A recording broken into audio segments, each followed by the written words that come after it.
In this video, I'm going to show you how to export data from MetaTrader 5. Now, there's two ways you could do this. I'm going to show you both. First one is exporting historical price data. So you could export bars or ticks. You could do this by going up here to View and clicking on Symbols. Now, from inside here, you want to find the symbol you want to export data for. I'm going to go with Bitcoin, for example. And then you want to go to bars or ticks up top, depending on whichever one you want. And then you can select your period and click on Request. Now, whenever you do this, here you have all your data. You can just click on Export Bars, bottom left, or of course, in this case, Export Ticks. It's going to work pretty much the same way, as you can see.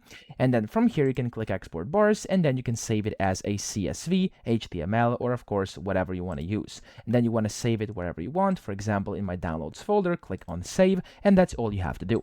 The second thing is exporting your personal trade history. So you could press Ctrl and T on your keyboard to show your toolbox, or press View and then Toolbox over here for this to actually show at the bottom. Then you want to go to History, and then from here, you want to find your history. You want to right-click on the one where you want to export. I'm going to right-click here. You want to hover over Report, and then you want to click on either Open XML, which is going to save as an Excel file over here, or you could do HTML as well, which is available over here, okay? So that's how to do this. I hope this video helped you out. If it did, please subscribe to the channel and help me out as well.